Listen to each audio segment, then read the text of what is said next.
Hi ವೀಕ್ಷಕರೇ, ಎಲ್ಲರಿಗೂ ಮತ್ತೊಮ್ಮೆ ಸ್ವಾಗತ. ಕೃಷಿ ಕಲ್ಯಾಣ ರೈತರ ಏಳಿಗೆ ನಮ್ಮ ಗುರಿ ವಾಹಿನಿ ಇನ್ನೊಂದು ಸಂಚಿಕೆಗೆ. ವೀಕ್ಷಕರೇ, ಇನ್ನು ಮಳೆಗಾಲ ಸ್ಟಾರ್ಟ್ ಆಗಿಬಿಡ್ತು. ಎಲ್ಲಿ ನೋಡಲಿ ಅಲ್ಲಿ ನಾಟಿ ಹಾಗೆ ಕೂಡ ಗಿಡಗಳು ನೆಟ್ಟುವಂತಹ ಒಂದು ಕೆಲಸನೇ ಸ್ಟಾರ್ಟ್ ಆಗಿಬಿಟ್ಟಿದೆ.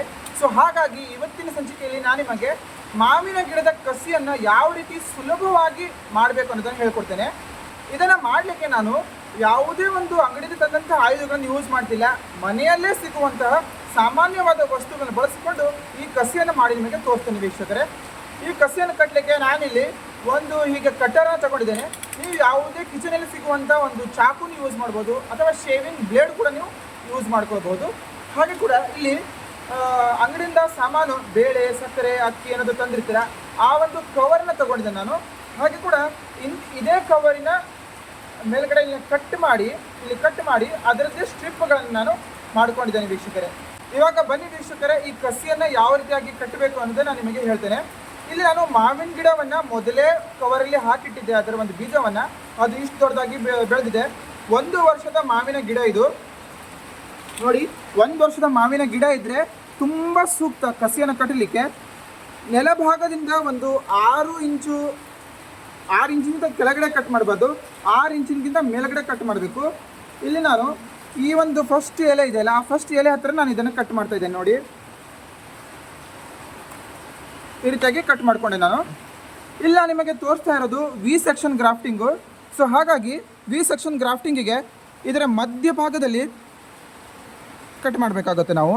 ಹೀಗೆ ನೋಡಿ, ಹೀಗೆ ಮಧ್ಯಭಾಗದಲ್ಲಿ 1 ಇಂಚಿನಷ್ಟು ಆಳಕ್ಕೆ ನಾವು ಇದನ್ನು ಕಟ್ ಮಾಡ್ಕೊಳ್ಬೇಕು.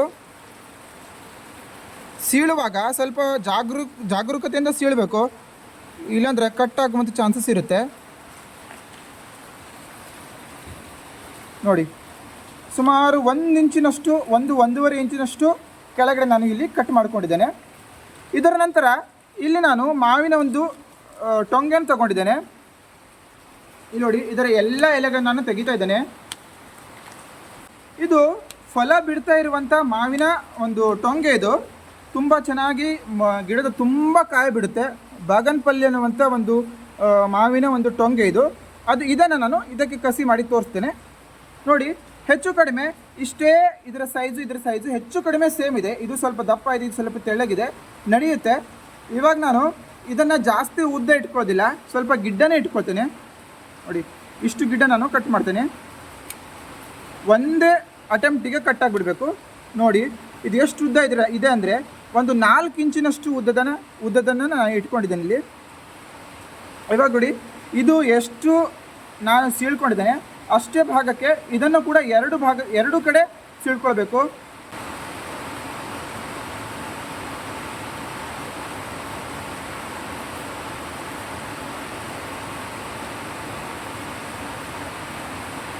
ಒಂದು ಸೈಡಿಗೆ ಕೆತ್ತಾಗಿದೆ, ಮತ್ತೊಂದು ಸೈಡ್ ಕೆತ್ತಲಿಕ್ಕೆ ಹೀಗೆ ಬೆರಳಿನ ಒಂದು ಸಪೋರ್ಟ್ ತಗೋಬೇಕು.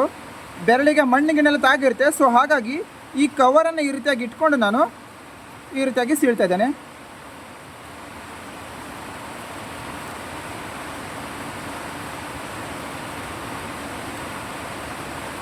ನೋಡಿ. ಎರಡು ಕಡೆ ನಾನು ಸೀಳ್ಕೊಂಡು ಆಗಿದೆ. ಇವಾಗ ನಾನು ಏನು ಮಾಡ್ತೇನೆ, ಇದರ ಗಾತ್ರ ಸ್ವಲ್ಪ ದಪ್ಪ ಇದೆ, ಇದರ ಗಾತ್ರ ಸ್ವಲ್ಪ ತೆಳ್ಳಗಿದೆ. ಅದಕ್ಕೆ ನಾನು ಎರಡೂ ಕಡೆ ಸ್ಕಿನ್ ಟಚ್ ಆಗ್ಲಿಕ್ಕೆ ಆಗೋದಿಲ್ಲ. ಸೊ ಹಾಗಾಗಿ ಯಾವುದಾದ್ರೂ ಒಂದು ಕಡೆಯ ಸ್ಕಿನ್ನನ್ನು ನಾನು ಕರೆಕ್ಟಾಗಿ ಟಚ್ ಮಾಡ್ತಾ ಇದ್ದೇನೆ ಇಲ್ಲಿ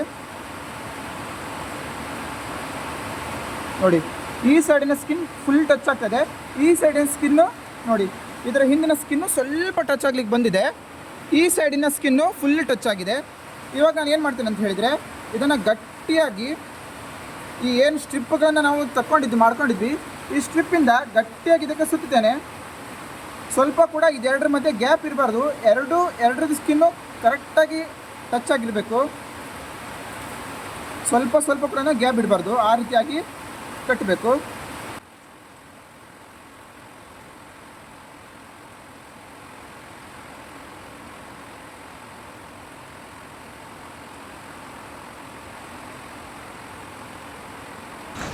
ನೋಡಿ ವೀಕ್ಷಕರೇ, ಇಲ್ಲಿ ನಾನು ಕಟ್ ಆಗಿದೆ. ಇವಾಗ ಇದೇ ಒಂದು ಸ್ಟ್ರಿಪ್ಪಿನಿಂದ ನಾನು ಇಲ್ಲಿ ಗಂಟು ಕಟ್ತಾ ಇದ್ದೇನೆ ನೋಡಿ. ಈ ಸ್ಟ್ರಿಪ್ನಲ್ಲಿ ಒಂದು ರೀತಿ ಇಲಾಸ್ಟಿಸಿಟಿ ಇರಬೇಕು, ಅಂದರೆ ಹೀಚುವಂಥ ಒಂದು ಸಾಮರ್ಥ್ಯ ಇದ್ದರೆ ಆ ಸ್ಟ್ರಿಪ್ಪು ಚೆನ್ನಾಗಾಗುತ್ತೆ. ನೀವು ಯಾವುದೇ ಒಂದು ಕವರ್ ತಂದಿರ್ತೀರಲ್ಲ ಆ ಕವರಲ್ಲಿ ಇಲೆಕ್ಟ್ರಿಸಿಟಿ ಇರಬೇಕು ನೋಡಿ. ಈ ರೀತಿಯಾಗಿ ಒಂದು ಕವರನ್ನು ಇದ್ರ ಮೇಲ್ಗಡೆ ಮುಚ್ಚಬೇಕು. ಇಲ್ಲಿ ಮೇಲ್ಗಡೆ ಓಪನ್ ಆಗಿದೆ, ಯಾಕಂತ ಹೇಳಿದ್ರೆ ನಾನು ಅಲ್ಲಿಂದ ಸ್ಟ್ರಿಪ್ಪನ್ನು ಕಟ್ ಮಾಡ್ಕೊಂಡಿದ್ದೆ. ಇದೇ ಸ್ಟ್ರಿಪ್ಪನ್ನು ನಾನು ಅಲ್ಲಿಂದ ಕಟ್ ಮಾಡ್ಕೊಂಡಿದ್ದೆ. ಸೊ ಹಾಗಾಗಿ ಅಲ್ಲಿ ಒಂದು ಗಂಟು ಹಾಕ್ಕೊಳ್ತಾನೆ. ಬೇರೆ ಕವರ್ ಇದ್ದರೆ ಹಂಗೆ ಡೈರೆಕ್ಟ್ ಹಾಕ್ಬೋದಿತ್ತು ನೋಡಿ. ಈ ರೀತಿಯಾಗಿ ಗಂಟು ಕಟ್ಕೊಂಡು ನಾನು ಅದರ ಮೇಲೆ ಹಾಕ್ತೇನೆ. ಇದನ್ನು ಇಂಪಾರ್ಟೆಂಟಾಗಿ ಹಾಕಲೇಬೇಕು. ಕೆಲವೊಬ್ಬರು ಕಸಿ ಮಾಡಿಕೊಂಡು ಇದನ್ನು ಹಾಕದೇ ಇರ್ತಾರೆ, ಅದರಿಂದನೇ ಅವ್ರ ಕಸಿ ಫೇಲ್ ಆಗೋದು ನೋಡಿ. ಈ ರೀತಿಯಾಗಿ ಮತ್ತೆ ಉಳಿದಂಥ ಸ್ಟ್ರಿಪ್ಪಿಂದ ನಾನು ಕೆಳಗಡೆ ಕಟ್ತಾ ಇದ್ದೇನೆ. ಇದು ಯಾಕೆ ಕಟ್ಟೋದಂತ ಹೇಳಿದರೆ ಒಳಗಡೆ ಮಾಯಿಶ್ಚರನ್ನು ಕೂಡಿಟ್ಕೊಳ್ಬೇಕು, ಅಂದರೆ ತೇವಾಂಶ ಕೂಡಿಡಬೇಕು. ಫುಲ್ಲು ಡ್ರೈ ಆದರೆ ಮೇಲಿನ ಒಂದೇನು ನಾವು ಕಟ್ ಮಾಡಿರುವಂಥ ಒಂದು ಭಾಗ ಇದೆ, ಅದು ಭಾಗ ಒಣಗೋಗ್ಬಿಡುತ್ತೆ.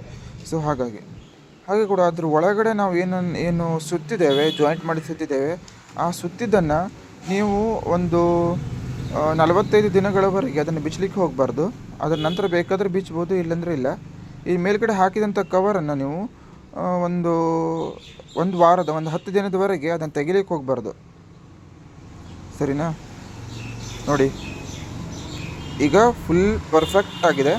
ಇದನ್ನು ಡೈರೆಕ್ಟ್ ಮಳೆ ಬೀಳುವಂಥ ಜಾಗದಲ್ಲಿ ಇಡಬಾರ್ದು, ಅಥವಾ ಡೈರೆಕ್ಟ್ ಬಿಸಿಲಲ್ಲಿ ಇಡಬಾರ್ದು, ನೆರಳಲ್ಲಿ ಇಡಬೇಕು. ಹಾಗೆ ಪಾಲಿ ಹೌಸು, ಗ್ರೀನ್ ಹೌಸ್ ಇದ್ದರೆ ಅದರಲ್ಲಿ ಇಡ್ಬೋದು. ಹಾಗಾದರೆ ವೀಕ್ಷಕರೇ, ಇವತ್ತಿನ ಸಂಚಿಕೆ ನಿಮಗೆ ಹೇಗೆ ಅನಿಸ್ತು ನಮಗೆ ಕಮೆಂಟ್ ಮೂಲಕ ತಿಳಿಸಿ. ಒಂದು ವೇಳೆ ಇವತ್ತಿನ ಸಂಚಿಕೆ ನಿಮಗೆ ಇಷ್ಟ ಆದರೆ ನಿಮ್ಮ ಫ್ರೆಂಡ್ಸ್ ಜೊತೆ, ಫ್ಯಾಮಿಲಿ ಜೊತೆ ಶೇರ್ ಮಾಡಿ ವೀಕ್ಷಕರೇ. ಇನ್ನೂವರೆಗೆ ನಮ್ಮ ಚಾನಲ್ ಸಬ್ಸ್ಕ್ರೈಬ್ ಮಾಡಲಿ ಅಂತ ದಯವಿಟ್ಟು ಸಬ್ಸ್ಕ್ರೈಬ್ ಮಾಡಿ. ಇನ್ನು ಮುಂದಿನ ಸಂಚಿಕೆಯಲ್ಲಿ ಸಿಗೋಣ. ಅಲ್ಲಿವರೆಗೆ ಟೇಕ್ ಕೇರ್, ಬಾಯ್.